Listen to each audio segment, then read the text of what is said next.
excuse me as I choke on my own words. Welcome to another show of Creators Union Live. So, as we get all of our things set up here, I'd like to ask our awesome, well, not even a guest, you're like the regular, the dude, the guy, DJ Jazzy Jeff. And we've got Brian as well, who, as his title will say, technologist.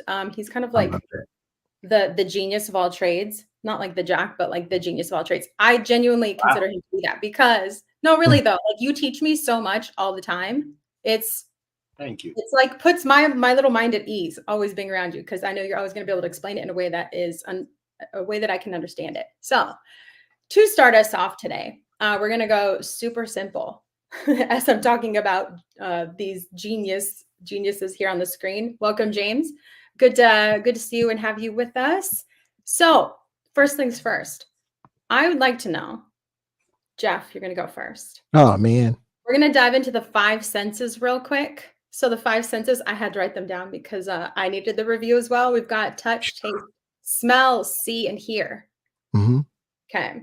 Of the 5 senses, I'd like you to tell me, what are you touching right now? What do you taste? What do you smell? What do you see? What do you hear? Right now? Right now, in this moment. Well, I'm touching my face. I'm smelling that I brushed my teeth on this microphone. I'm tasting the aftermath of probably a high fructose corn syrup fruit punch. I'm looking at a bunch of beautiful creative people, and I'm hearing myself speak. Did I miss one? I don't think so. Okay.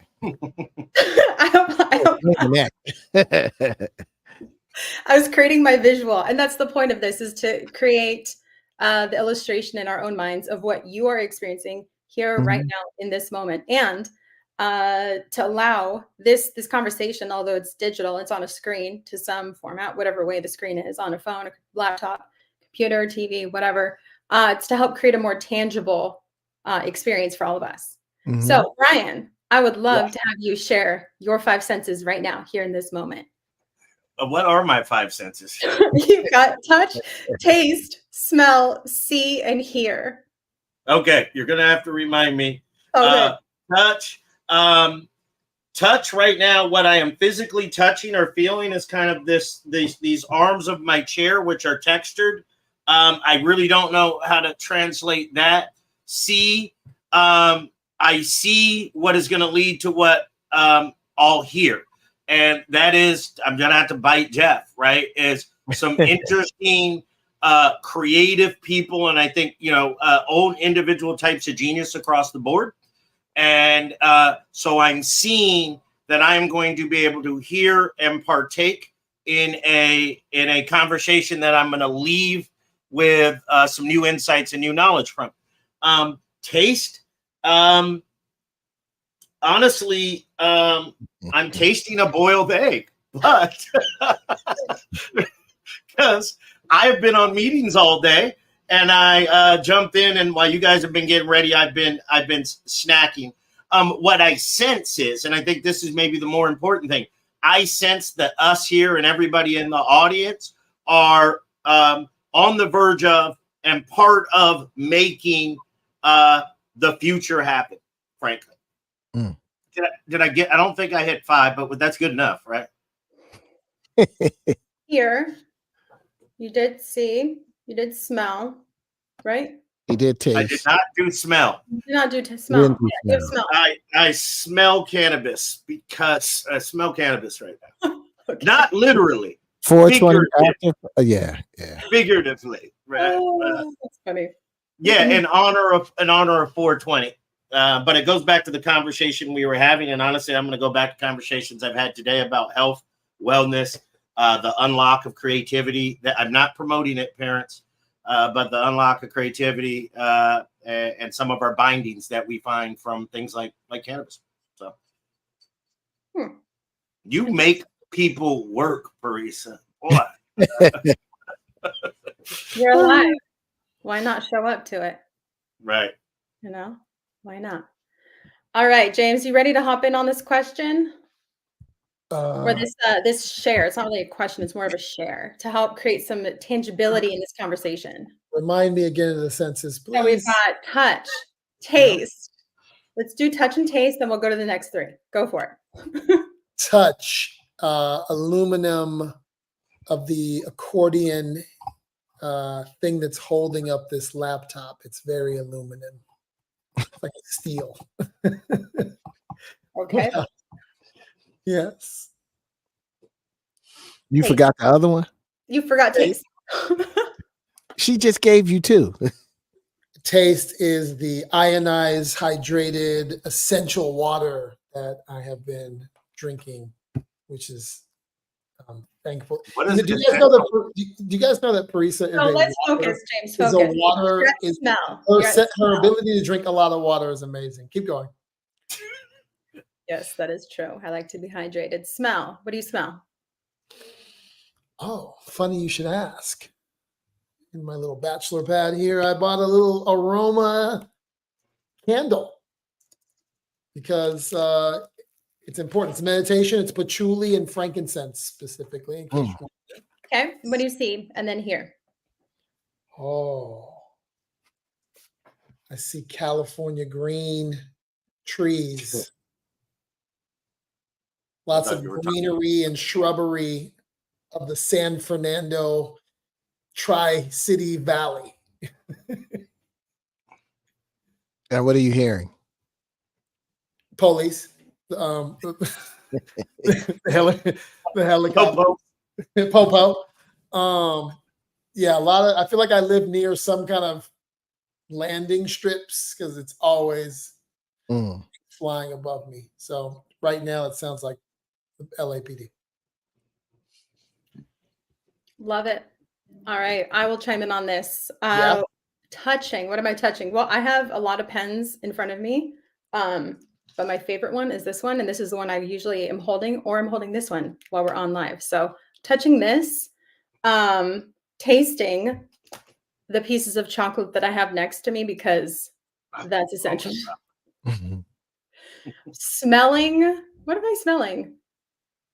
Fresh laundry, actually. Just did a load. I am seeing my screen. I am seeing my phone screen. I'm seeing my laptop, my phone, and I'm seeing the hashtag that's underneath my name that says free too much. I request deeply, sincerely, if you hear my voice, please look that up, and please do what you can to share that hashtag as soon as you can. And what I'm hearing is I'm actually hearing the laundry a few rooms away. And I'm hearing the dog, the neighbor's dog, bark a bit. So yeah, it's a good moment. So what I have for us today is a conversation that is stemming from the last one that we had. And it was something that we touched on last time that was really a lot more complex, but really was a challenge to come forward with a level of honesty that is not had in conversation, I think, as often as it gets to. And what a better opportunity than to just do that now, right? So, and that is, as you'll see up in the title, it says protecting tangibility in a digital world. So, last time, just to give some context, we talked about how when we have these elements that are intangible, we don't connect with it as much. Yes, physically, we don't connect with it as much, but our experience of it is not as deep of a connection. And when our experience is not as deep, is not as connected, we don't connect that value as much as we would have, or as much as we've had in the past. So, considering that we are in a very digital world, and that's how we're all experiencing each other here on this screen. I'm experiencing all of you in this conversation very digitally, right? And everyone experiencing this conversation with us is experiencing it digitally. So how do we protect tangibility in a very digital world, and in an increasingly digital world? And the fact that this membership thing here that we have called Creators Union is deeply digital. It's almost entirely digital. So far, it's entirely digital. How do we protect the tangibility within it? Why protect it? Because that's preserving and protecting this element of how we experience its value. Okay. In a little bit, we're going to also dive into how we just some thoughts and the narrative around NFTs and tokens and blockchain. And when I say the narrative, I'm meaning the narrative that a lot of like the mainstream media and a lot of not as informed conversations that are had that are out there. I want to dive just directly into it and really kind of solve some of these questions that I think a lot of people have. Not that I think, I know that a lot of people have, and bring some light to all of it. So first things first, though, there was something, Jeff, that you said last time. You said it like blew me away because I'm like, how many is that? If I would put it on a list and print it out, because I'm analog and I like paper and I like literally have notes for our thing like on paper, although we're very digital. You said something that blew my mind. You said there's 130,000 songs released every single day on Spotify. Yep. I don't even know how many pages that would be if I printed it out. I don't think you'll listen to 130,000 songs in your lifetime. Right. So I find it really hard to have the desire for accessibility for all, and to have that much out there where it can, as you mentioned last time, it just like bombards your hard drive. Like you cannot actually absorb that much, not even bits of it. You cannot. No. And for me, I was thinking about this, like actually the last like 2 weeks I've been thinking about this. I'm like, how do we reconcile that? Because we all we're all deserving of an opportunity to put things out there, to create, to have that freedom to have people experience art or whatever the thing is. And it's not actually helping us experience that much. Yeah, we may have talked about this last week. I ended just finding that it creates an imbalance between all that goes into creating this content, like kind of and then how it's consumed. And on the you still have a similar level of effort with the majority of artists. Yes, you can do AI generation, you can jump into Fruity Loops and throw some stuff together, but most of the time, care, thought, and time has gone into creating these arts. And literally, I'm consuming it through 100,000 new songs a day as if it's disposable. It's almost impossible to reconcile what's gone into it and what the value is to it. Yeah, I mean, not to set up an impossible goal here, but to kind of lean into my experience with it in that question. I feel like it inappropriately makes art disposable. And in fact, there's so much coming in. I find a couple of other things that happen. I find it hard to develop a relationship with the song. It's one of the reasons why I say I'm stuck in the polyester of music, right? Because I have a huge playlist that is always already good to get through, and I know those things speak to me, and I connect with them. I have a relationship, but shit, I can't have a relationship with 137,000 streams. I can't have a relationship with 10% of that. Yeah. And then it's hard because I said last week that one of the things that to me is a crazy figure 8 with the mess that we are in. A lot of the off structure of the music business is what pushed everybody to say, I want to do it myself.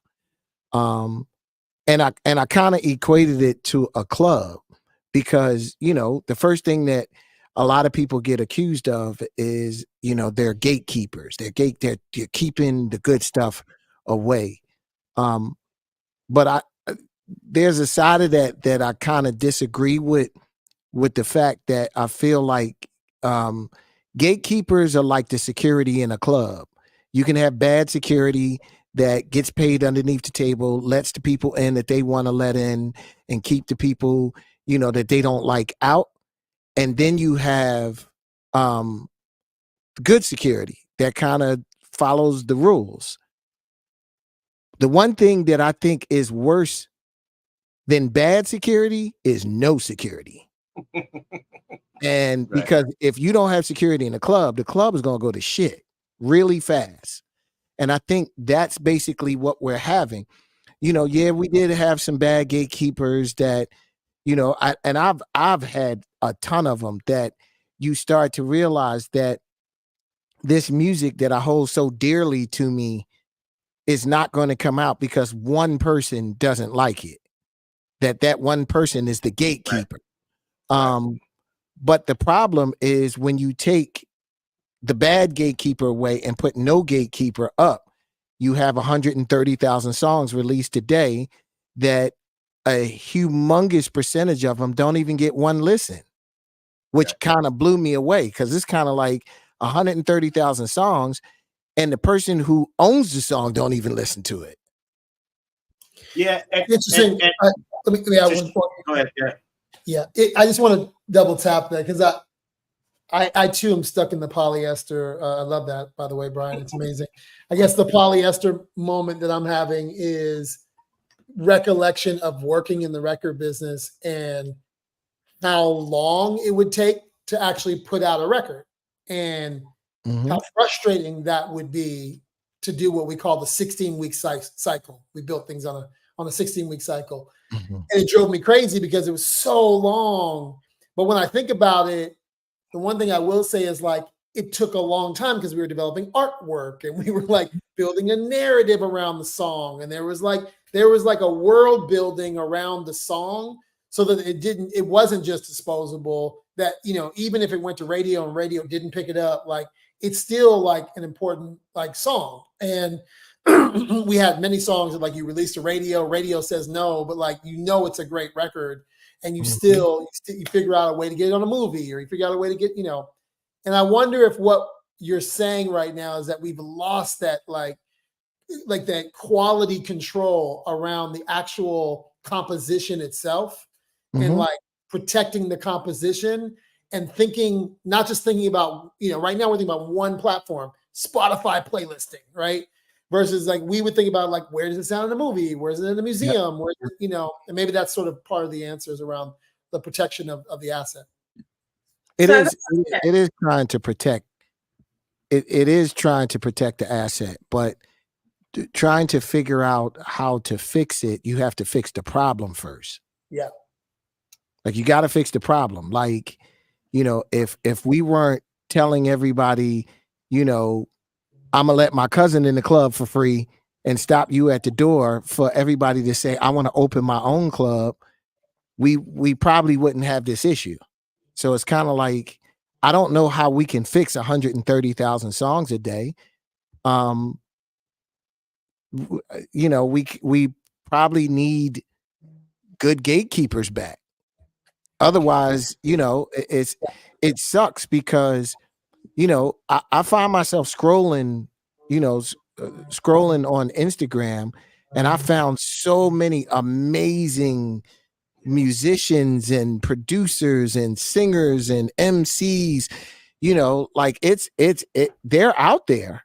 Yeah. They're out there. And I've met people that were so talented that I'm like, wow, if this was 25 years ago, they would be out of here. So, let alone how do you nurture that new talent, when you're trying to compete with, every 10 days being, 1.45 million songs that come out. How are you gonna stand out this week? Yeah. I wonder, I did want to share a stat that's a rough stat I was just reading today, and it's that 90% of streaming revenue goes to 1% of streaming artists, right? And so one of the things you're highlighting, which the analogy of the Cub gets, is part of the idea was stop holding people back, get everybody access, right? But in reality, we've still settled back to the majority of people still don't have access, right? Meaning I can build a fan base, people will listen to me, appreciate me, and I can collect a revenue. I tend to think, I think we hit a bit of this last week, because this is what happened with news and social media. There's good and bad, right? We had gatekeepers on news that control the voice, similar to labels, but we at least could have some confidence about some checks and some colleague control. I feel like there's something in, you still need gatekeepers. I'd almost say, I mean this metaphorically, democratically elected gatekeepers. We need gatekeepers, but we need to hold them accountable, which then maybe speaks to this idea of community. Let's go out and create multiple reasonable sized clubs with community members that hold the gatekeepers accountable, metaphorically. Okay, I have a question regarding this. It's two questions. So the first one, and then I'll have a follow-up to it. This is coming from a question in the chat. And it says, if I can click on it, wouldn't the algorithms of these platforms basically serve as the modern day gatekeepers, for better or for worse? So Jeff, I'd like you to dive into that one because I have a follow-up question to that, to clarify that. Well, the algorithm isn't gatekeeping good and bad. It's gatekeeping more and less. The more money that you pay, the more open the algorithm is. So this isn't someone doing quality control. If somebody's putting out something that sounds like shit and put the right amount of money, you're just going to be hearing a bunch of shit. Like, frankly speaking, so no, the algorithm doesn't, first of all, an algorithm is not going to tell me what's good and what's bad. Let's start there. I would be more comfortable if it was a person than an algorithm, and that would only matter if this was a question of good and bad, not, if you got $50, I'm gonna let you get to 1,000 people. And if you got $100, I'm gonna let you get to 2,000 people. And if you got, that doesn't serve the music community any good, because it's kind of like, now it kind of turns into what can you afford? Can I add to that? Oh my goodness. Yeah. I'm probably gonna get in trouble for what I'm about to say. So I'm always in trouble. Lynette's here, so we're good. We're good. Okay. Well, in the spirit of Clarence Avon, I couldn't just let this one necessarily go away. What we're dealing with is the algorithm is controlled. It's a squelch that's controlled. The pipes are controlled, in Sweden, Spotify, and somewhere else, Tidal, and Cupertino, Apple, they control the pipes. And to Jeff's point, the more money that you spend, then it gets a little easier to go through the pipes, which gives you more access. And, many, many, many, many years ago, we used to have a way of getting records played on the radio where more money you spent with what we call an indie promoter would mean that you would hear the record more often. And there were certain key stations similar to Spotify, Tidal, Apple, PGC, KMEL, WGCI in Chicago, that if the record played on those stations, people followed those stations. Yep. And you had it, but it cost more money because you had to pay more people to open up their algorithm. I'm using that metaphorically for you old school people, but essentially it's the same exact thing. We just, the government came in and created some laws against, payola. But the reality is the new, gatekeepers of the new radio stations are essentially these platforms, and the same rules apply to new technology. But the same system of determining that to Jeff's point, if you don't have a lot of money, it's going to be hard to get on a bunch of playlists. And if you got a lot of money, then you get on a bunch of playlists. And that's what makes it. Yeah. I'm going to cut you off, but I think the thing that bothers me about that part is, at least back in the day, if you didn't have money to pay a radio station to play your stuff, You could get records pressed up and you could almost sell them out the back of your car to a neighborhood of people that would buy records, CDs, cassettes, going back to that tangible thing, that a lot of times records broke that way.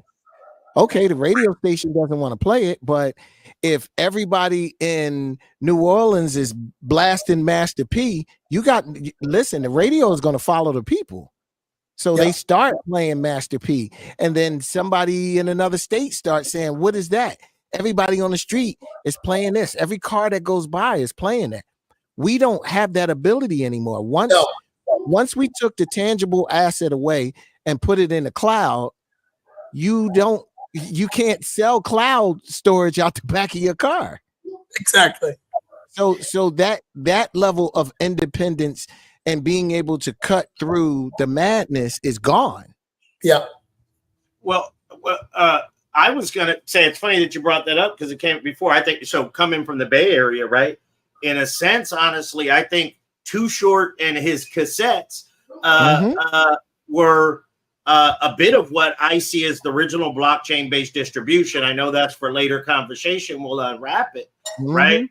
But I had cousins in Chicago sitting on Too Short tapes, right? I just thought that was an interesting call out. And I do believe, as we'll get into, though, that we have some technological mechanisms that will allow us to sort of recreate the slinging tapes out of the back of your trunk in a way where those dollars come direct to you and you have an idea what's being slung, right? We're gonna sling tapes out of the blockchain trunk. Right. So with all of these critiques and very open communication and conversation about the things that haven't worked, don't work, will not continue to work, all of these things, right? Jeff, what are the characteristics of a good gatekeeper? What does that look like? Well, first of all, you have to understand that it's all subjective. Right. But sometimes you trust, like, okay, if I put this as the gatekeeper of the NBA, the reason why we have inside the NBA is Ernie is a longtime sports broadcaster, so he knows, and you have Shaq, Kenny, and Charles Barkley, who are three amazing, experienced basketball players. When you tell me about basketball, I want to hear that shit from them.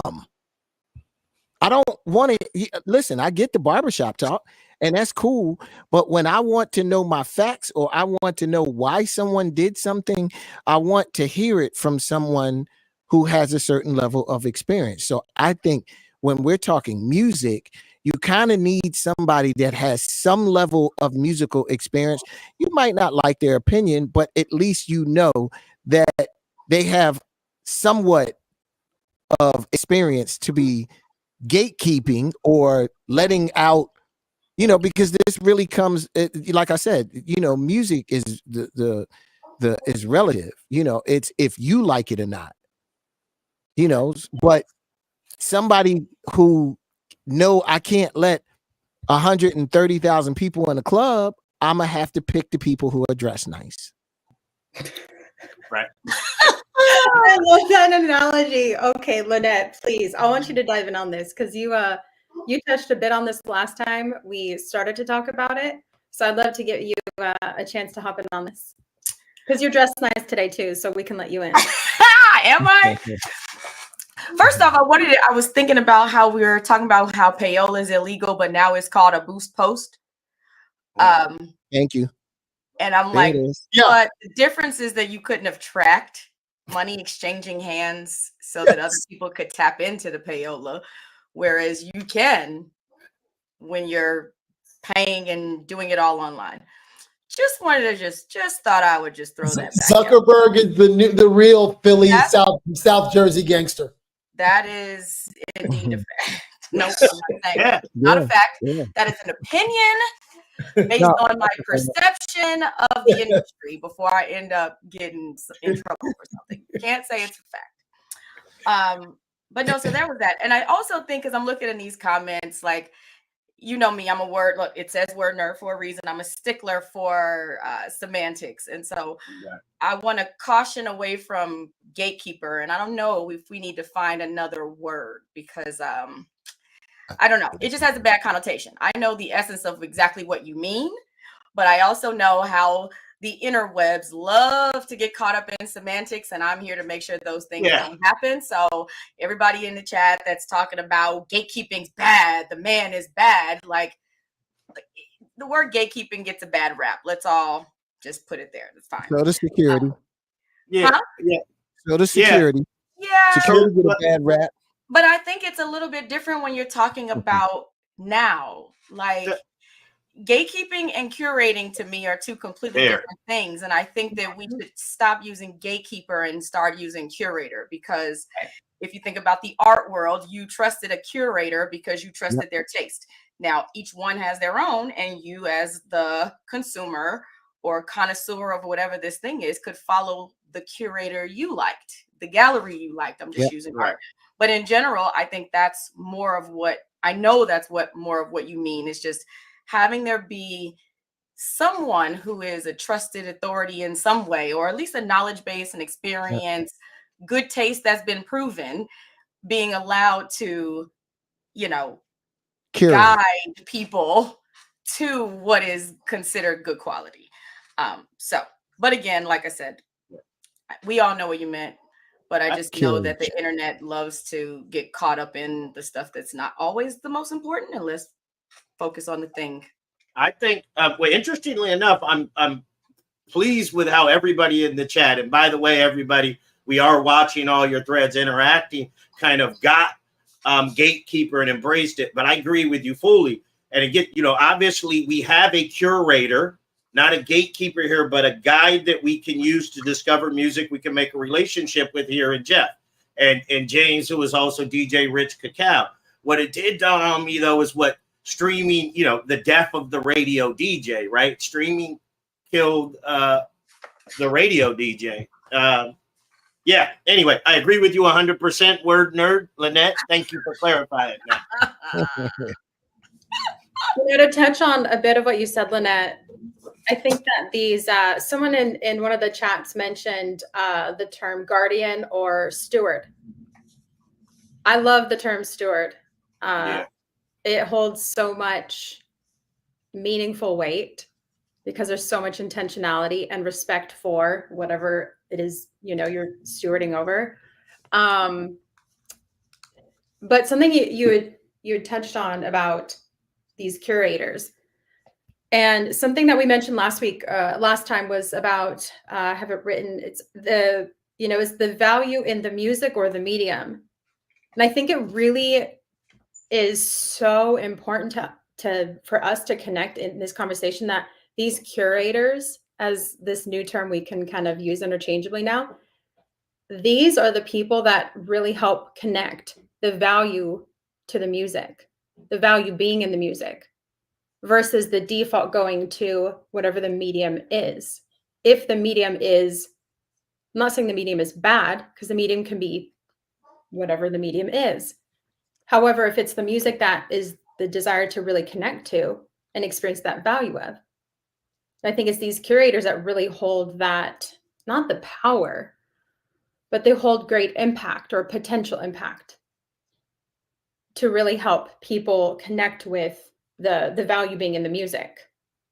Mm-hmm. So, Jeff, if there's anything you'd like to touch on that, I'd love to hear some of your thoughts before we shift a bit in this conversation. You know what's funny? That is the Magnificent House Party. That is most of the DJs.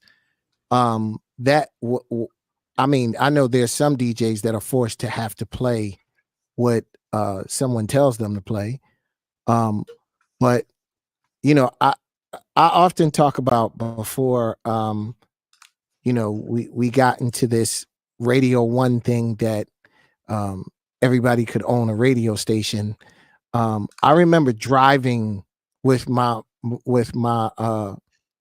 my mom and my sister down to our family reunion in Virginia, and driving through Philly, listening to Philly radio.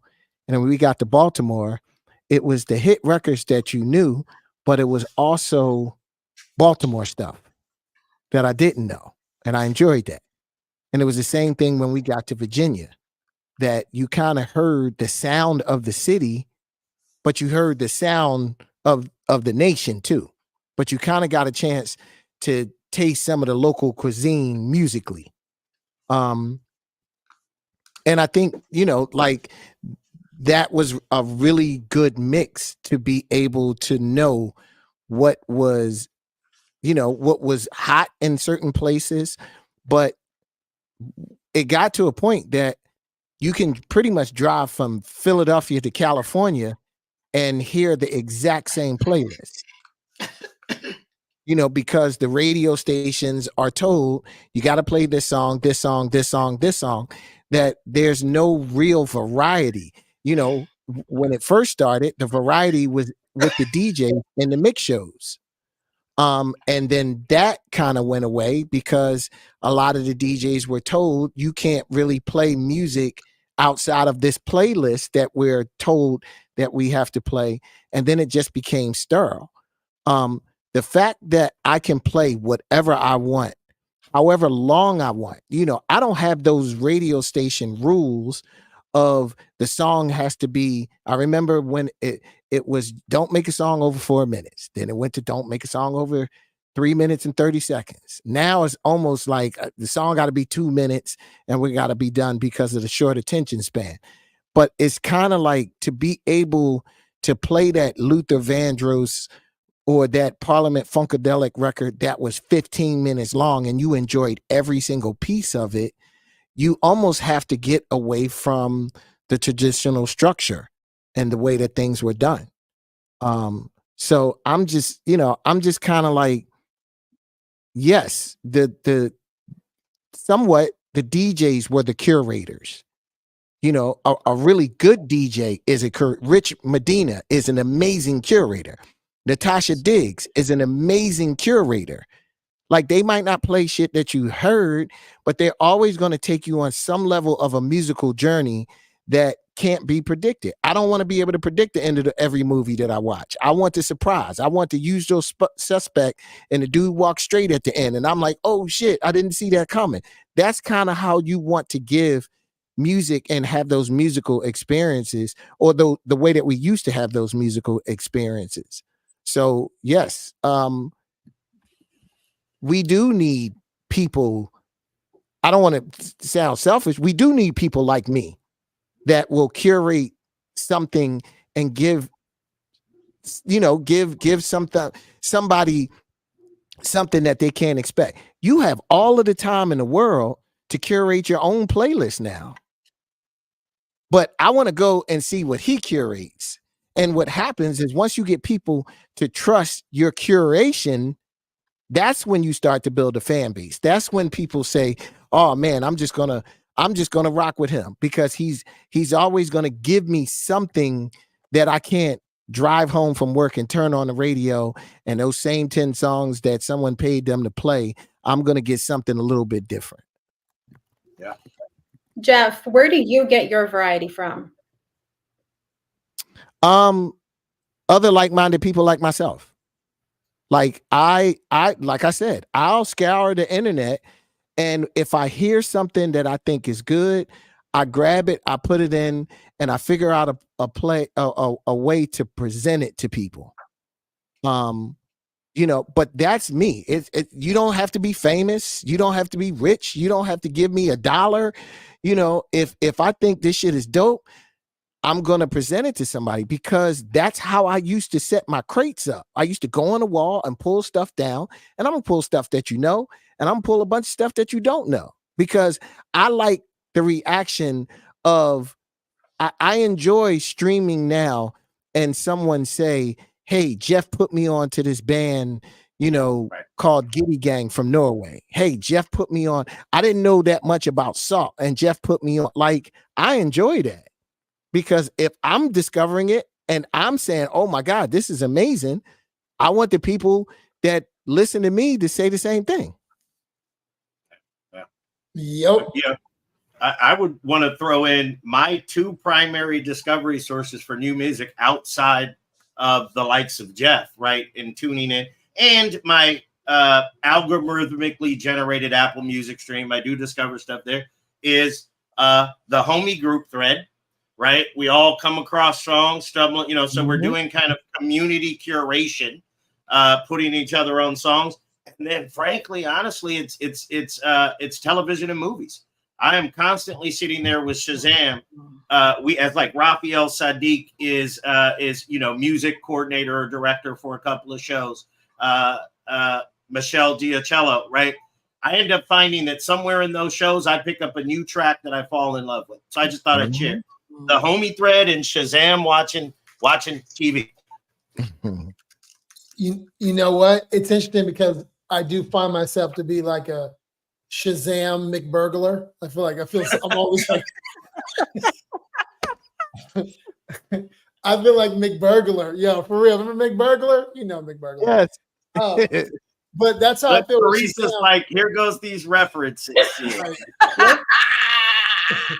Right. So McBurglar, for you kids, was in the 80s. It was McDonald's little thief, little rogue, little badass hamburger. Okay.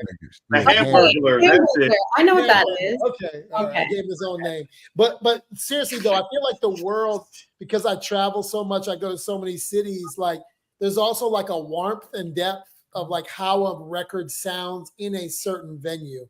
So sometimes I'm in the lobby of a dope hotel and it's the way that this Brazilian drum is hitting in that particular room. And I'm like, ooh, I'll like literally stop. I'll be in a conversation. Parisa will tell you. I'll be like, oh, wait a minute, hold on. Like I can't even take it because it's filling up this room. And shout out to Soho House that actually did that to me yesterday when I was there. I was like, oh man, they playing this. They played like a J. Cole mix of Can I Kick It or a Tribe Called Quest. I was like, oh, dang, that's crazy. Where you get that from? So I do like being a hamburglar. But I just want to also shout out that I happened to spend 3 days with Rich Medina and Just Blaze and all these guys. And to your point, man, I remember going to Rich Medina parties, Jumpin' Funk, West Africa. There was nobody talking about Fela Kuti. No one even knew what a Fela Kuti was. And he literally brought West Africa into New York City at his Jumpin' Funk parties. And then the play gets made. Jay-Z and all the folks invest in the play that goes to Broadway.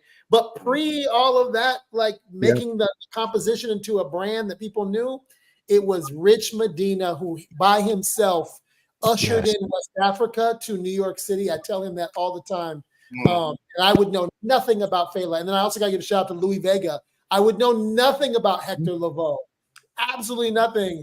Like Hector Lavoe's voice is like an instrument, man. And shout out to Louis who just said, "Yo, this is my uncle." Hector Lavoe. He preserved the life of Hector Lavoe in such a beautiful way. So yeah, I want to shout them out. Those are my curators. Good ones.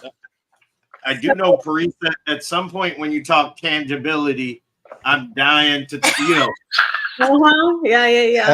smell, taste, touch, feel, right? But you let me know when I could go Brian Unleashed Unplugged. Right. Hey, you know what? I like it. It's adding some tangibility to the conversation. Actually, we're going to dive into that now. We're at the mark where we're going to dive into that. So what we're diving into is really addressing the value of tangibility with music, considering that we are in a streaming world, right? Everything is digital. It's on a screen. It's not even like a click. It's more like a tap, which is even less of a touch point, right? So if you're not necessarily super familiar with this, anytime we experience anything, the more senses that are involved, as in the 5 senses, the touch, taste, smell, see, and hear, the more senses that are involved, the more intense and more like immersive an experience becomes. So whenever we take away one of the senses, the experience itself becomes a little more dull. It's a little less vibrant. It's a little less palatable. Okay. Wow. So being that we have a very digital world here, and everyone, including myself, is experiencing this on a screen, we're very intangible. It's crucial that we really keep this tangibility piece intact. It's crucial that we protect the tangibility within these experiences, within what we create, with what we put out there. And so I want to dive into that because there's an aspect of creating I want to say like just to having merch, right, be attached to a project or a launch. But there's a difference in having something that's tangible that helps really create the fullness of the experience. And one thing that I really connect with in this that is like so readily available is the way MagMob has kind of created its own like life in its own world.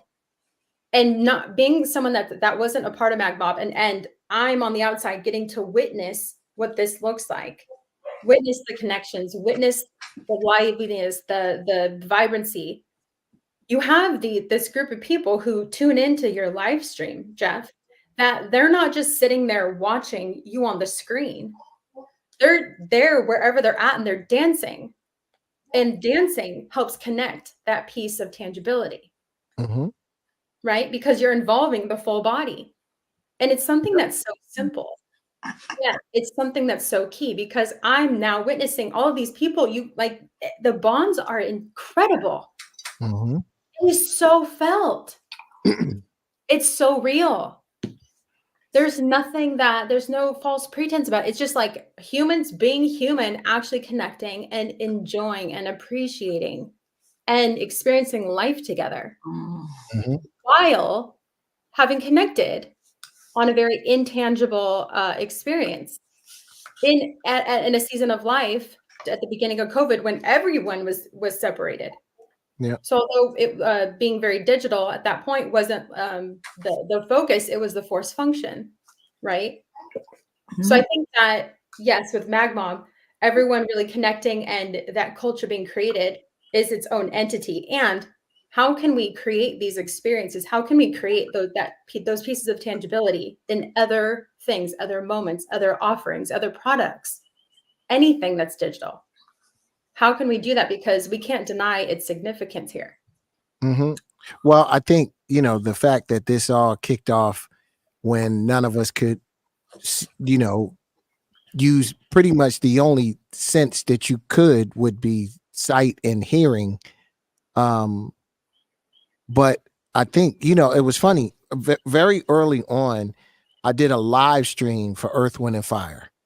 And it was like a celebration. It was people from all over the globe.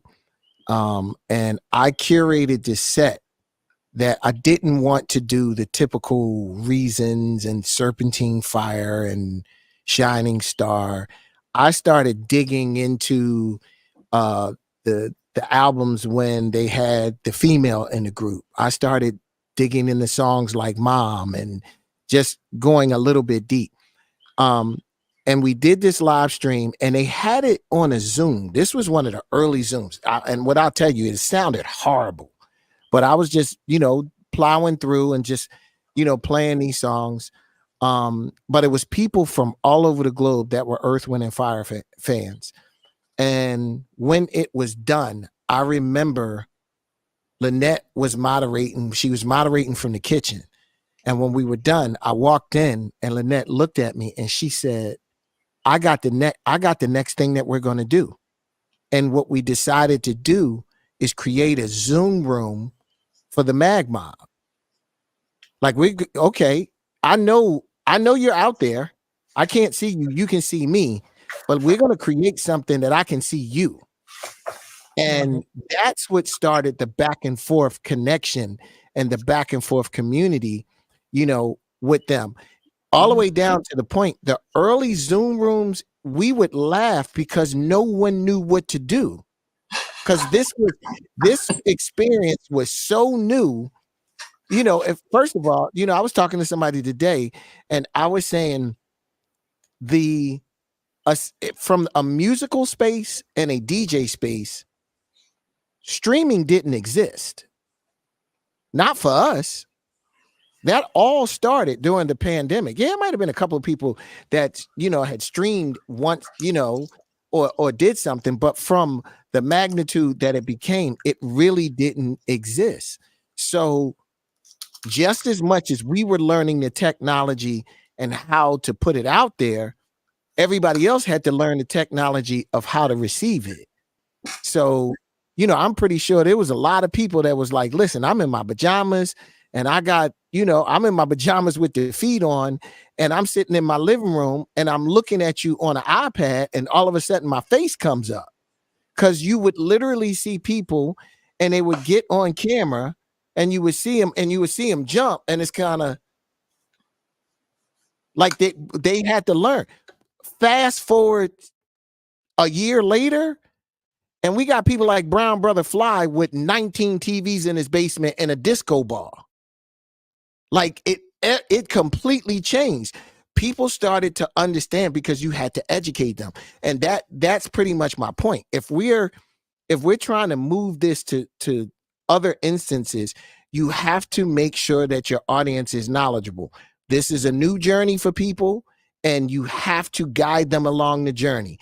Just because we can't expect that everybody else been, and you have to kind of guide them along. And what I love is the Magma became a community that started teaching the new members how to interact.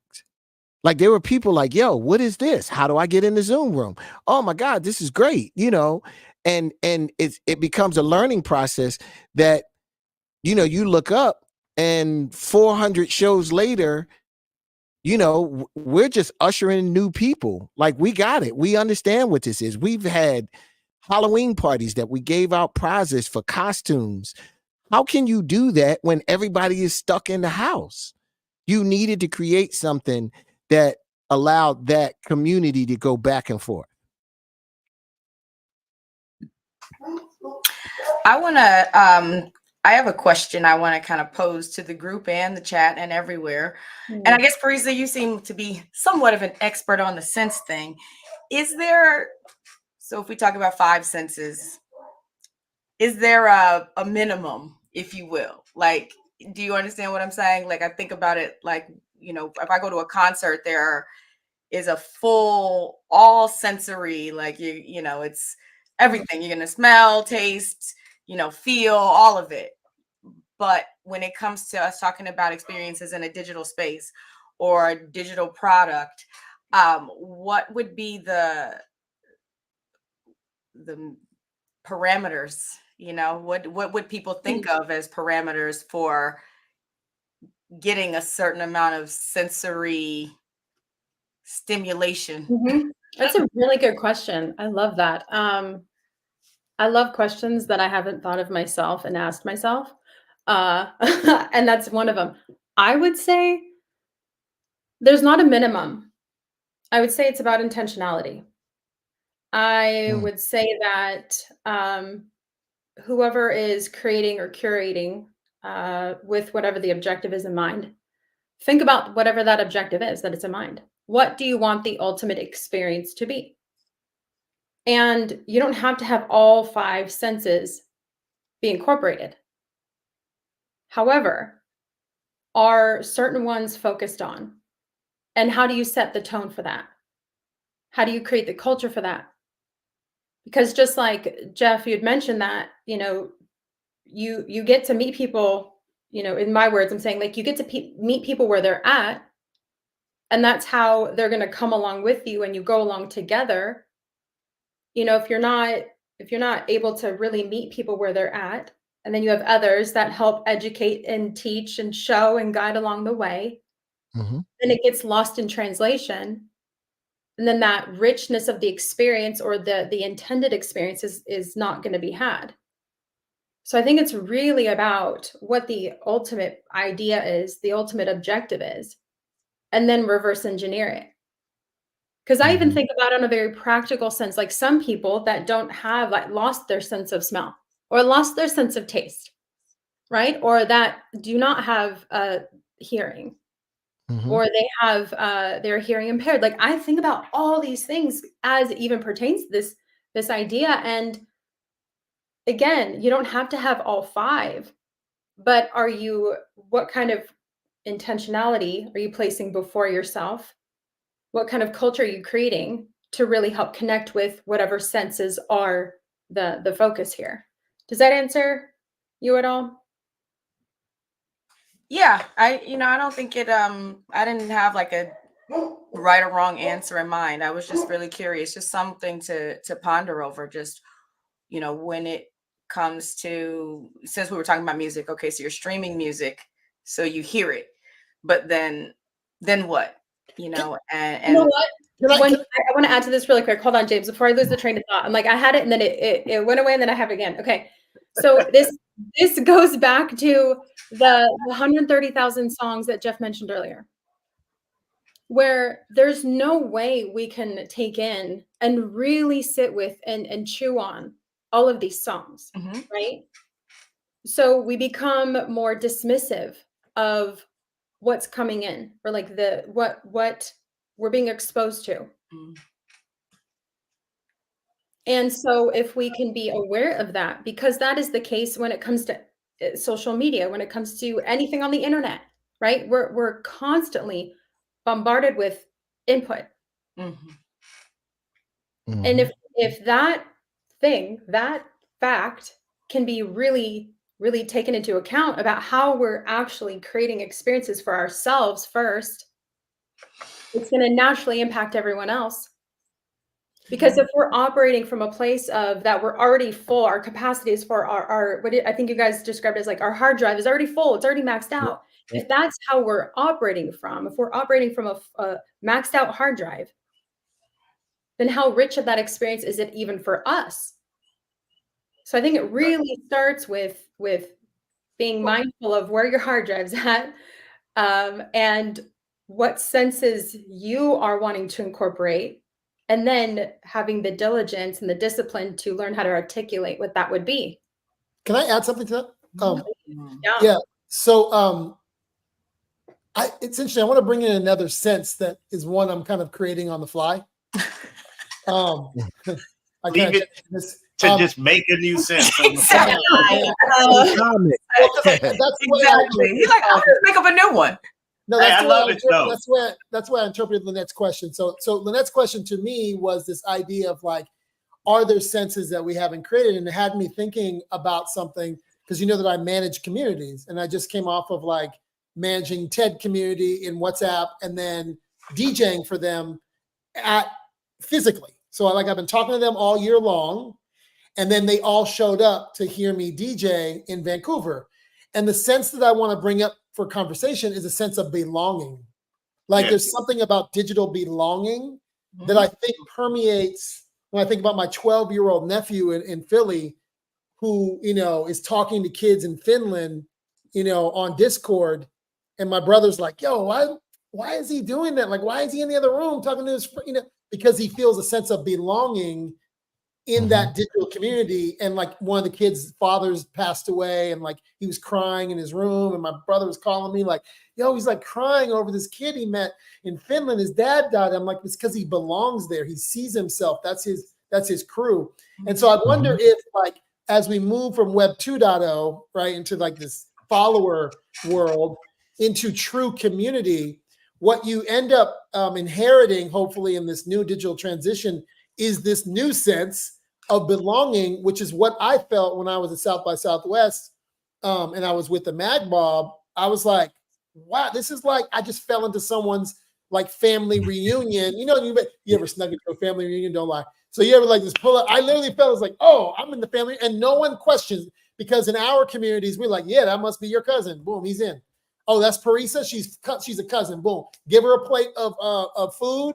Go give her some macaroni and cheese, and you are family. We are, and there's something about the belonging. I think hip hop has done such a beautiful way of bringing people in. Doesn't matter where you're from. You're Korean, you're Brazilian, you're whatever.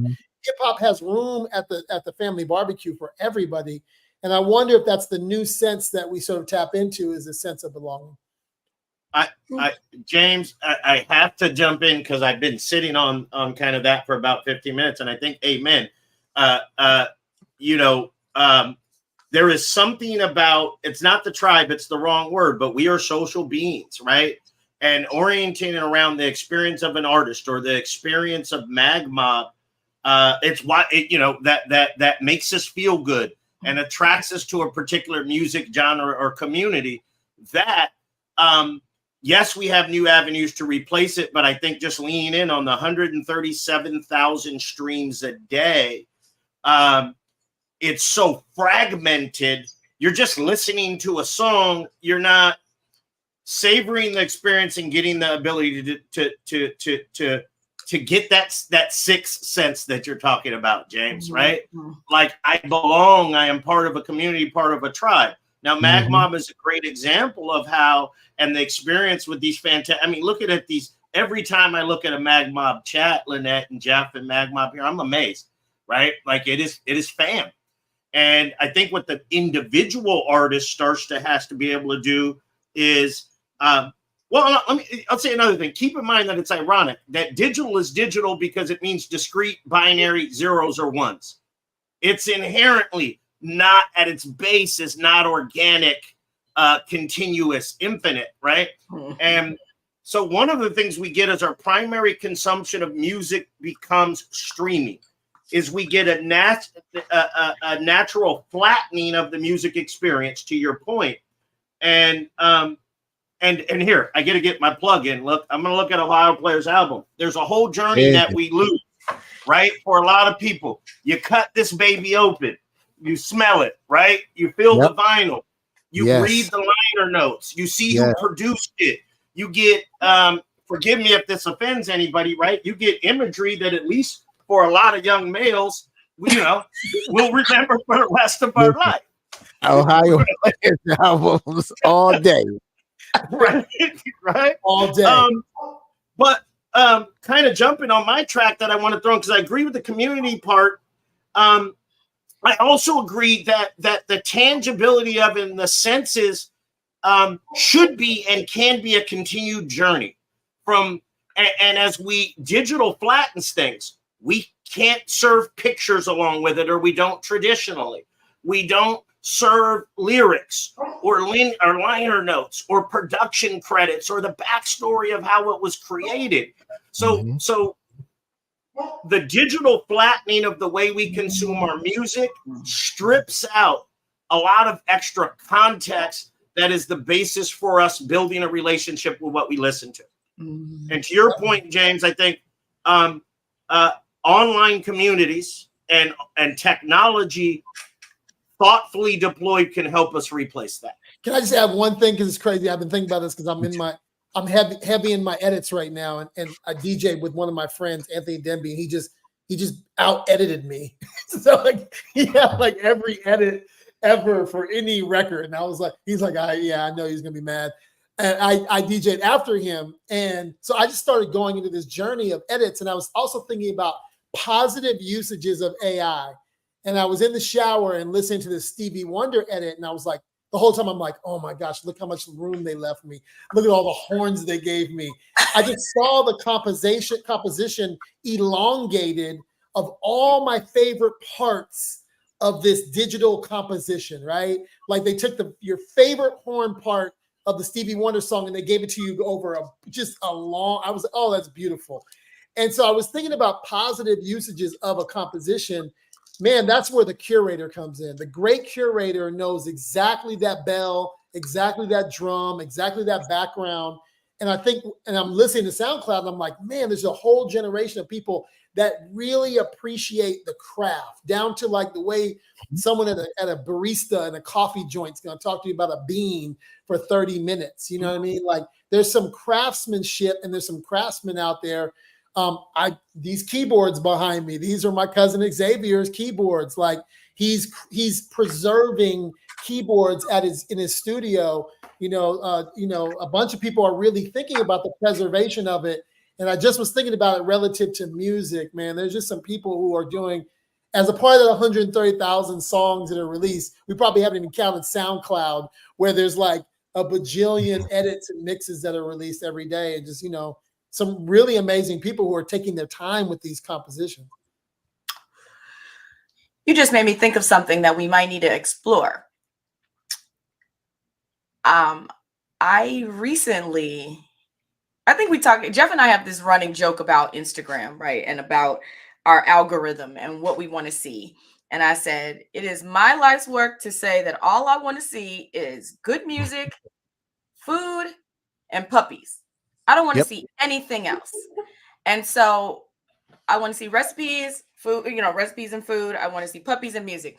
And so how intentional I became in changing who I follow and even really using those not interested and all of those things, I started thinking of that and doing more of that with my Spotify and actually clicking the people I follow, like following the people, right? And things like that. And so I noticed that, for better or for worse, if we figure out a way that between the curators, as in the DJs and tastemakers, paired with that discipline thing that you brought up, Parisa, and this is what made me kind of think about it, like the sensory and all of that, is creating the environment for yourself and the discipline to, be intentional about it.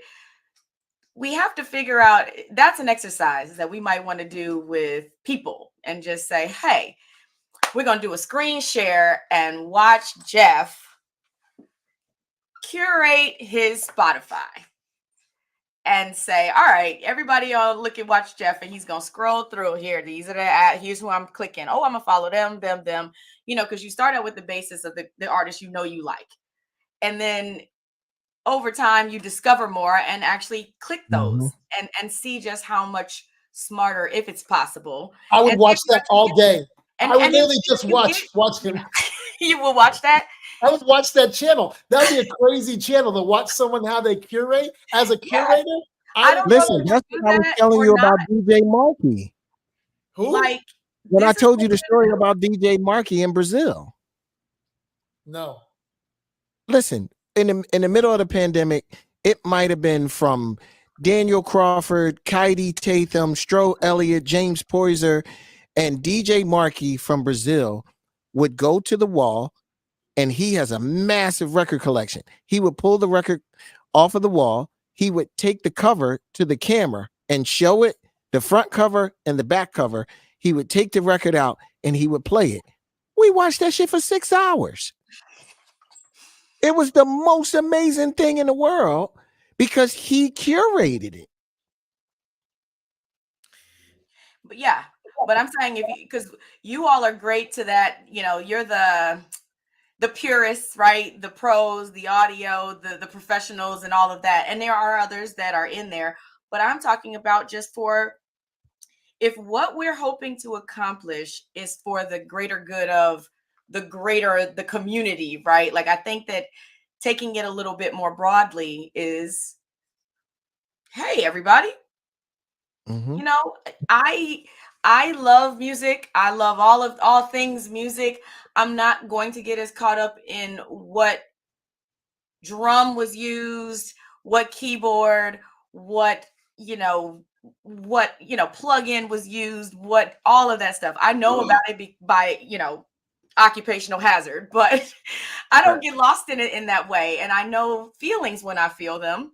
And I want to rely on people like you to give me language for those feelings, but I'm not really interested in going so deep to learn it for myself, and that's why I'm saying I just really want us to take some time, literally. And I know I'm not the only person who feels that way, that I'm just like, so Jeff, was 5 to 10, say 20, I don't know, if we're doing this for 35 minutes, an hour, he hit follow on these 20 artists that I had never heard of before.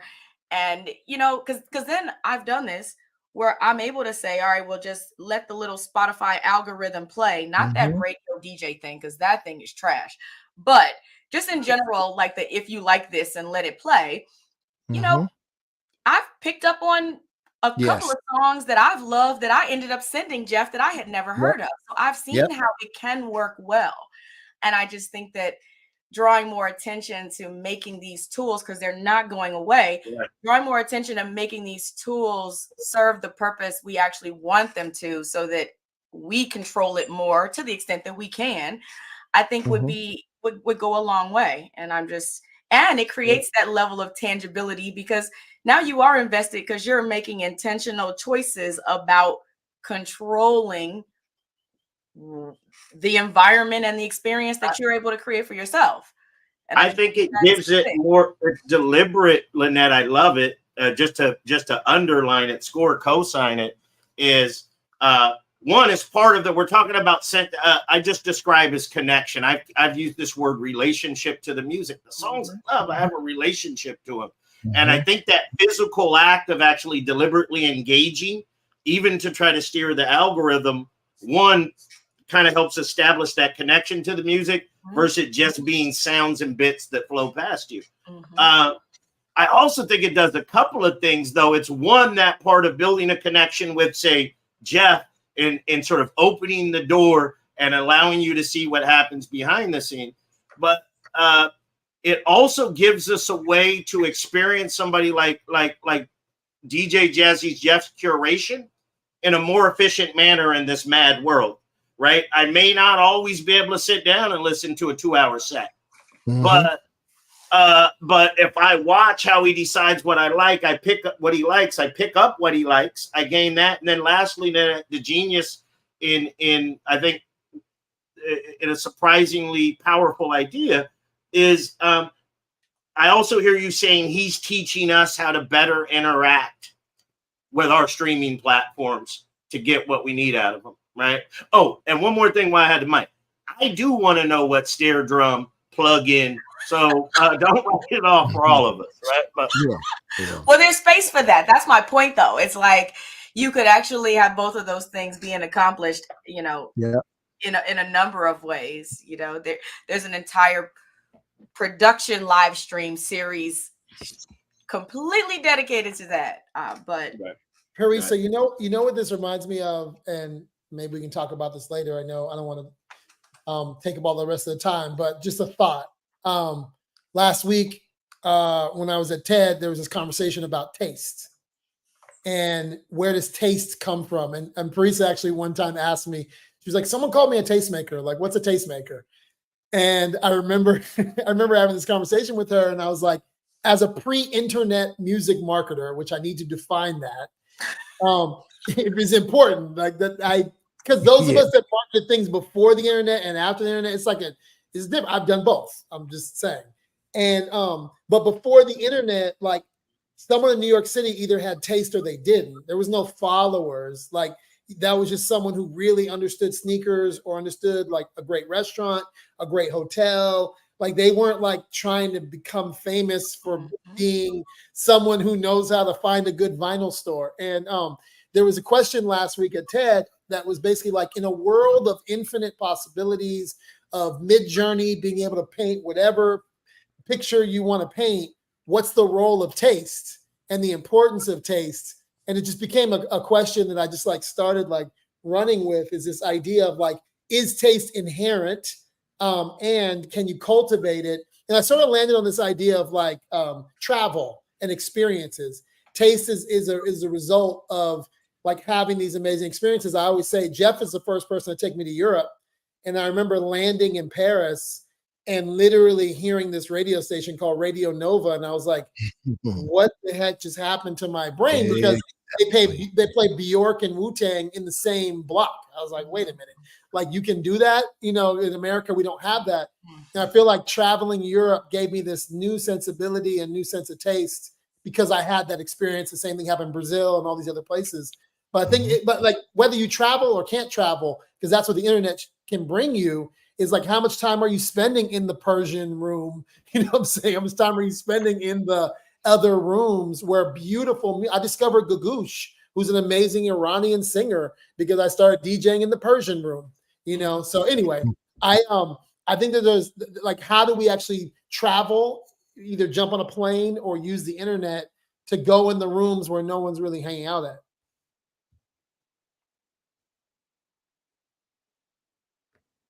Yeah. What, Let this go. Go for it. I just want to call this out. So many first props to Twitch who are really leaning on standards, open source, digital, and blockchain. I think we'll have a conversation for those people there later. But I did just want to call out this commenter on YouTube.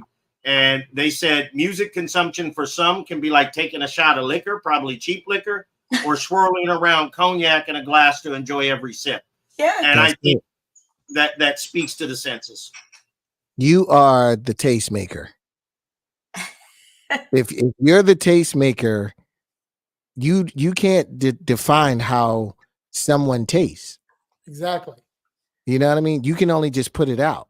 But I think that's, the taking away the restrictions that sometimes we have of playing music has allowed you to serve a really, really great meal, because it consists of everything. Like, that was, I think, the biggest thing that I fell in love with streaming was the fact that I wasn't owing to a dance floor. I didn't have to keep the floor packed. That allowed me to go into folders and crates that I wouldn't normally play and play it. Like, I've done sets that I don't know if there's a place on the planet that I could have did that set other than on a stream, and it might have been one of my most successful sets. So it's just having the ability to be a tastemaker, because if you're not careful, the entities can take the ability to be a tastemaker away from you. Yep, that part. You know what's crazy? I just want to shout out, odd algorithmic fun little thing is Shazam. When you go in the back of Shazam and you find the songs you Shazammed and you create a radio station from one of those songs, it's been the best algorithm that I've actually played with. It's really an odd little trick there. But for some reason, the songs they give you in the back of Shazam are really, really good. So, hey, whoever is building Shazam, great job. Because you can't boost it. Ooh, because you can't boost it. That's what it is. And also, I'll say it's your most authentic self in that way. You can't fake what you choose to Shazam. Like, when you try to, there's people who want their algorithm to be a thing, but if they keep in their brains the version of themselves they want to be may not necessarily be the version of themselves that their algorithm is showing them. If you keep saying you don't want to look at, I don't know, news, but every single time you're shown news, you look at it, it's going to show it to you. And I think that what happens with Shazam is that you're not thinking about it. You're just kind of like, oh, and if it catches you, there's a reason you did it, right? It's not as you have to take an action in order you for have to take a tangible action, so to say, right? You have to take an action with Shazam in order for Shazam to do the thing. Yeah. Whereas if you don't take an action, it's useless. Whereas if you don't take an action on Instagram, it's going to keep feeding you stuff that if you passively continue to consume it, it's just going to. Oh my gosh, you sound like Parisa. Parisa has the cleanest. She has the cleanest. She's all puppies, like straight up. Like, I've never seen anybody with more puppies and one particular breed of puppies. Oh, all the accounts you come up on my thing. I see them all. I see all the dogs. It brings me a lot of joy. I'm slowly opening myself up to it. You kind of got to think about it like it's not just puppies now. It's like, okay, well, what types of people? Who do I want to align with? What ideas do I want to align with? And not echo chamber, but just more who's enlightening and who's giving me something or teaching me something or giving me something thought provoking and putting it out there. And I think we take those actions in a much more effective way with Shazam. And now I'm gonna start using my Shazam more often. Thanks, James, because Yeah. I'm just thinking about that. Like, I just, I think the about to happen. community that we had going into the record store and allowing the guy behind the counter, I used to go in the record store, Funko Mart in Philly, and there was a guy, Joey Blanco, who was one of the guys. He was a DJ, but he was the record guy. And Joey would literally see me come in the store, and he would just grab a stack of records. And while I'm searching, he's playing. And all I had to do is stick my thumb in the air, and he knew to put it to a side. That was your Shazam. And it was so funny because people would go in the store with me, and I would stick my thumb in the air and look at him, and he would do this, asking me if I want 1 or 2 copies. And if I said 2, he put 2 aside. So on top of what I grabbed, he was curating stuff for me that oh man, you might like this. This just came in the store. But once again, if this just came in the store, he might have got 40 records that week, not 130 that day. Right. Like, man, I wouldn't have had no thumbs if you'd have been doing that. But I think the community, being in the store and talking to people about music, I think that's what I was really trying to create, and playing this. I have guys like Just Neil, who would just, who's a longtime friend of mine, from the UK. And Just Neil would just send me an email with about 8 or 9 songs. And it would just be like, you know what? Hey, man, check these out. And almost every time, 8 or 9 of these songs I'm going to play at some point in time. One of the guys that I get my edits from, he'll listen to me DJ and listen to me play something, and the next week he makes an edit like, hey, I heard you play that, here's another version that you can play. That's where I get all of my edits from. I may literally, on top of me doing my own edits, I may literally get 500-600 pieces of music a week. And you go through them. You go through it, but I'll take that. It's not 130,000. You know what? I just want to say something. First of all, thank you. Now I can't wait till I achieve status where people are sending me edits. Shout out if you have edits. Please send them to me, by the way. But it reminds me of being in Berlin or Cologne with Jeff. I had my first time in Europe, and first of all, the name, what was his name? Joey what? Blanco. Joey Blanco. There's not a more Philly name than that, by the way. I just want to point it out. That's the most Philly shit I've ever heard. Okay. But I went to Germany with Jeff, and literally they're waiting stacks of records. As soon as we get off the plane, we go straight to the vinyl store. And literally, I'm like, what the hell? I spent my first 3 hours from the airport to the best vinyl store in Cologne, waiting for Jeff to arrive with the choicest vinyl you ever fucking heard. And the interesting thing is, like, that's what's interesting about this new thing is, like, what I hear you saying is those new Cologne 12-inch folks are now the community who now go, yo, check this out, check this out, check this out. It's great, man. I want to be Jazzy Jeff when I grow up, please. me too. I'm inclined to ask you at risk just real quick because it strikes me, though it's not a problem we all have, Jeff. How do you actually get through? Do you have a process to make sure that you are able to consume these edits that are submitted to you and get through these 137? What's your process for making sure you're looking at the new content, the new tracks? Well, you know that you can't look through all of them.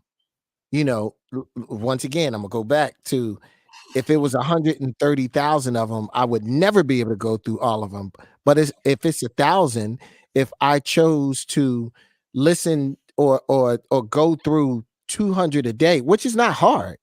I pull everything into a playlist and I just start going through and I'll listen.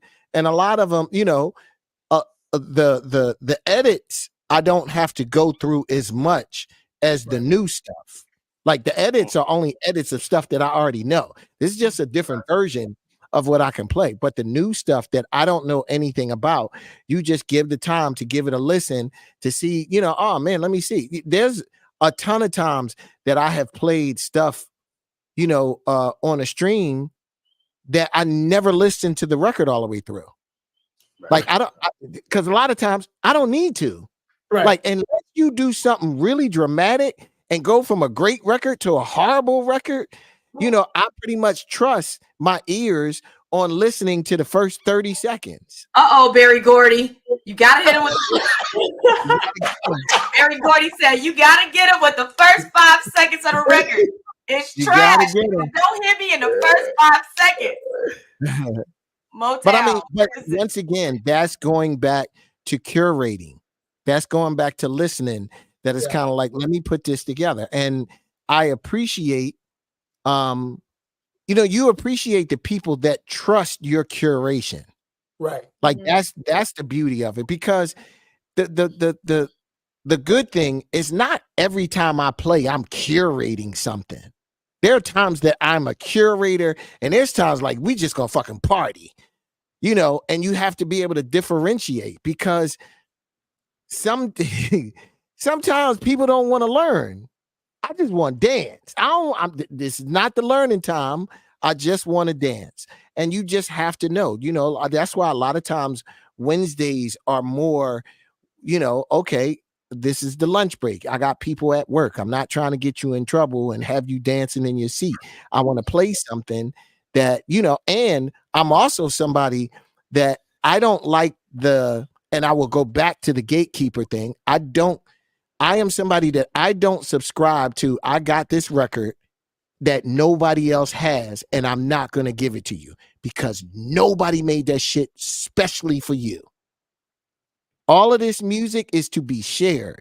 So I am very quick to let someone know, hey, you are listening to brand new Tank and the Bangers. You're listening to Giddy Gang. You're listening to I want to let people know what this music is. If you like it, hey, you go down the rabbit hole and download every album they had and every song to find out if this is something that you want to put, in your repertoire.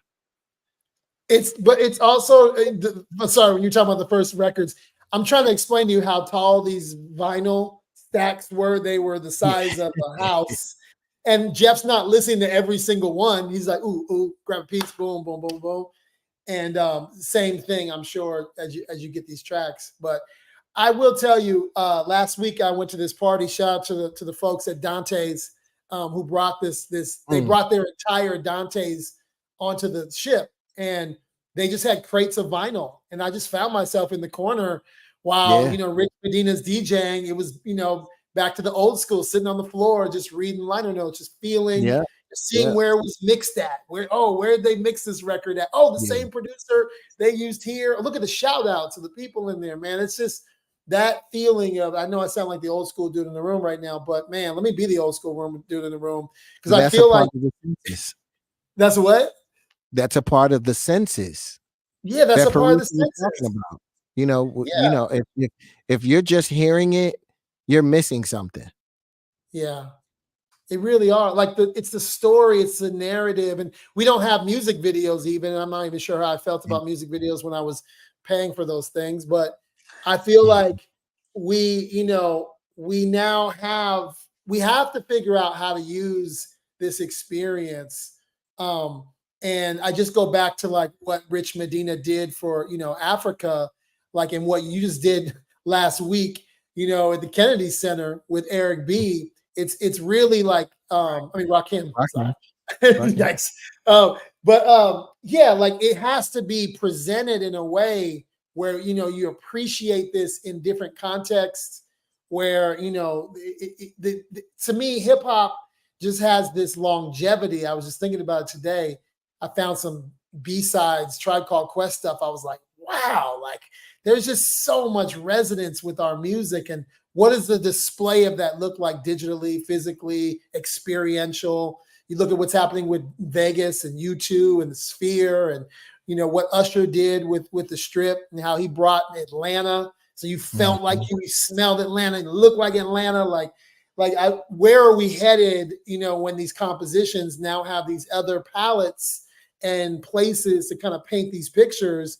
You know, we ain't even talking about VR yet, but which is coming. It's here basically with Apple Vision Pro. Like, what does that experience feel like, look like, sound like, taste like, touch like, all those kinds of things? I'm excited for it. Yeah, Brian. I am excited for it too. Let's go. Well, LFG.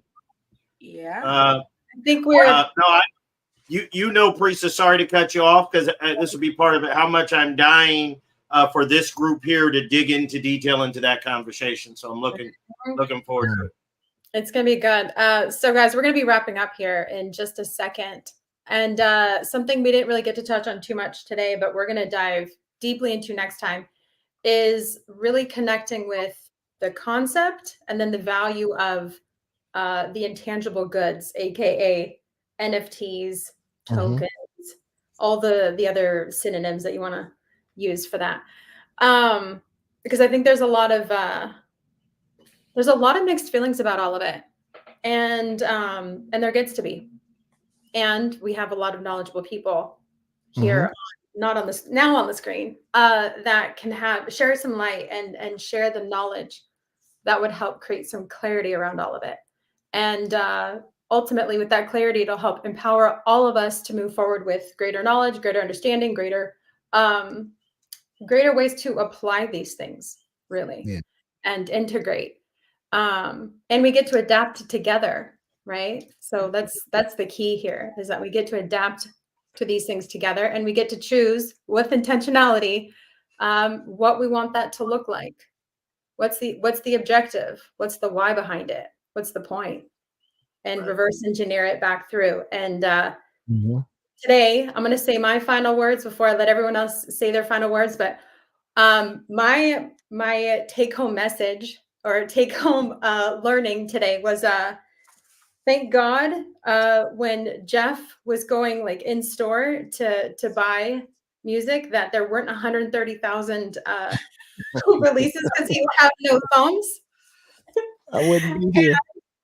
Secondly, is that if we can all apply a Shazam style way of life, which I would call or consider to be tangible touch points, because if Shazam is the most authentic you in the terms of, in the words of Lynette, but it's the most authentic you. It's your real expression of what you're interested to learn, to gain, to know. What is that, right? What other areas in life can we Shazam our life? And how would that improve? How might that improve everyone else? How might that impact everyone else? A very intangible world that we live in. So those are my final thoughts for today. I will let's go just around the screen. James, go for it. First of all, thank you, Parisa. This was an excellent episode. Yes. You did a fantastic job. Thank you so much. And for those looking at her hashtag, Tumaj is a rapper in Iran who is sentenced to be executed for being an MC, for doing what those of us in our community have done for so long. And I just want to make sure that I point that out, because in the busyness of news cycle, you probably don't know who Tumaj is. So do your homework, hashtag free Tumaj. I just shout out to the tastemakers out there, to the curators who curate in everything from coffee to good wine, to cannabis, to whatever your thing is, right? Like whatever you figured out how to be Dungeons and Dragons, super nerdy with your thing. Shout out to you out there that are like, you spend the time like really diving into things, whether it's anime, whether it's whatever, man. I have so much respect for the curator. And I feel like as much as I am digital and a digital optimist and futurist and techno optimist, I'm also just a really big believer in that real life experiences, real materiality is stuff they're talking about in the art world. Even in the art world, they're starting to bring in more materials you can actually feel. Shout out to all those who are using real goods, real hardwood, building things from scratch. You know what I mean? That's not my thing, by the way. I want it to be my thing, but shout out to those curators who really are craftsmen. And you know, one of my boys who passed away of COVID last year was just, oh, he was on me. He was like, James, hip hop is going to take over coffee. Hip hop's going to take over, like, micro brew beer. And he was right. Shout out to my boy Bo. He was spot on. We're in the era of really craftsmen being like highly revered as celebrated curators. I'll throw it over to Brian. It feels like a perfect Brian segue. Yeah, that is a perfect segue. You said a lot of what I would have said. I think what I'll add to it is, let's just all remember that while we can't get stuck in the past, and technology, as we'll talk about more, has provided us some great opportunities for creators to get to market, etc. We creators, there are others that you need to get to market. There's others, curators need curators. And it's important to consider that. It's great to say, let's strip everything away and now I can just post on SoundCloud. But I think what we're finding is, to use a lazy analogy, it takes a village, right? It takes a community. It takes a mag mob, sort of to say. And I think we as technologists, and there's a lot of these here, and futurists and creators and curators, we need to make sure that we are constantly evaluating, we're respecting that technology can bring about advancements, but it also can come at a cost. And we need to be engaging to make sure that we are evaluating technology and applying it to ensure that we preserve what is the good of the experiences that we love. Mm-hmm. Lynette, you have the mic. That was beautiful, Brian. Yeah, Brian, I don't know if I'm supposed to go after that. I will add that one of the things I was thinking about when we were talking about the Shazam thing more than anything was about being present and how that allows for that whole experience, the sensory, and for there to be an experience, a moment, like just using Shazam. You know what? Shazam should pay us if they want to. We'll talk about that later. Yeah, but using this, using that, I was thinking more to take it a step further, that one of the things that adds to the value of this discovery is the fact that it stopped you in your tracks and you were present in that moment and actually paying attention to what was happening to you in that moment.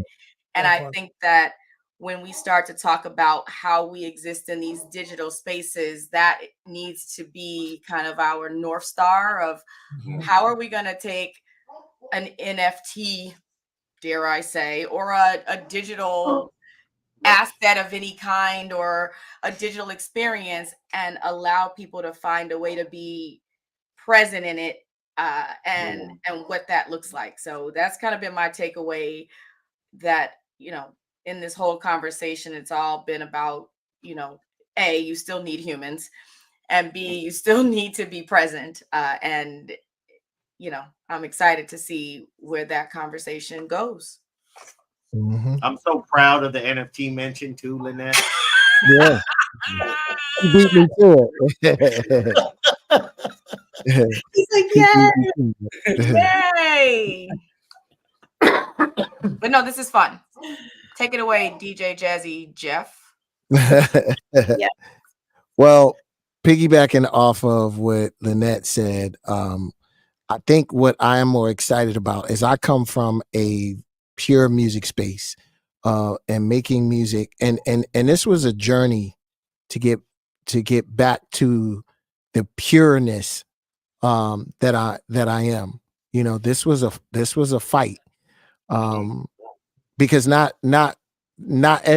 everybody has the ability to have their freedom, and I fought for that. And you tap into the sensory of people that enjoy what you do, that allows me to have that level of freedom. But I think what I'm more excited about is preserving that, linking with Brian and linking with James, and becoming a little bit more aware of the NFT space and the blockchain space. We started talking about these problems that we started trying to figure out solutions to.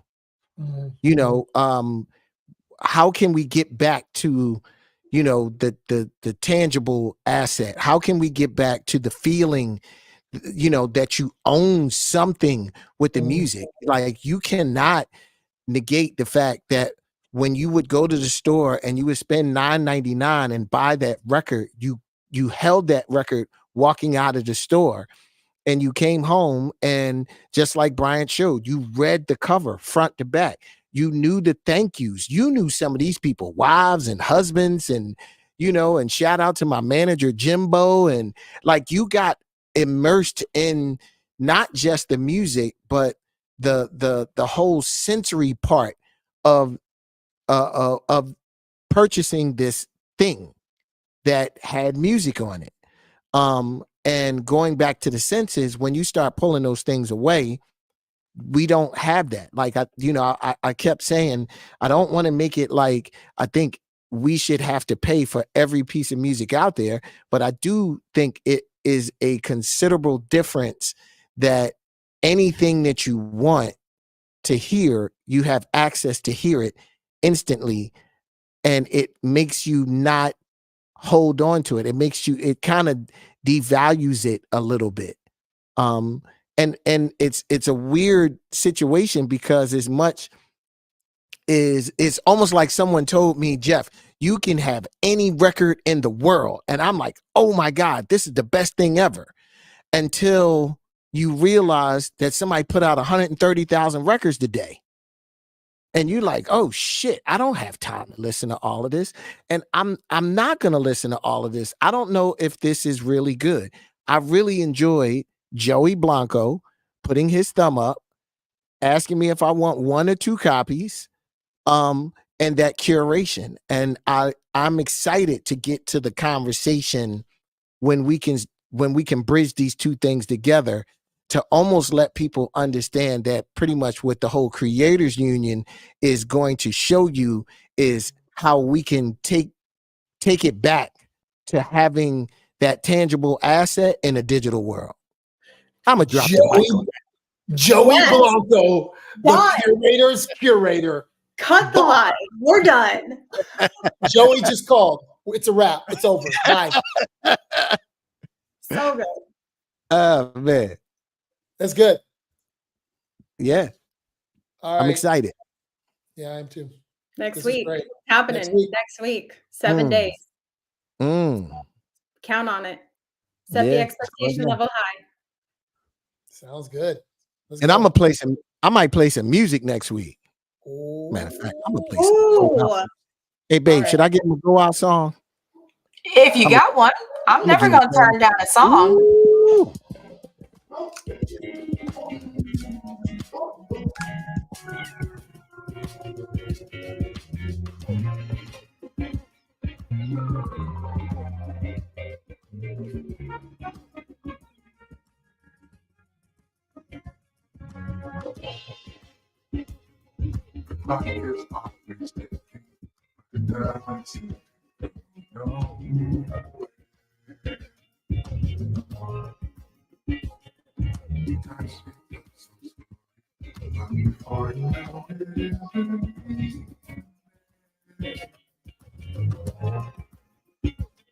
And we still get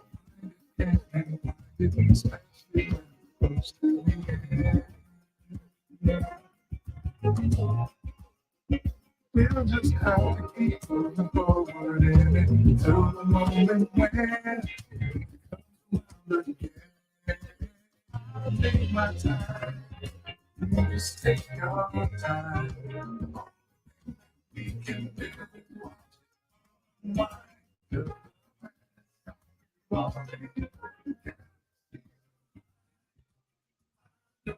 Take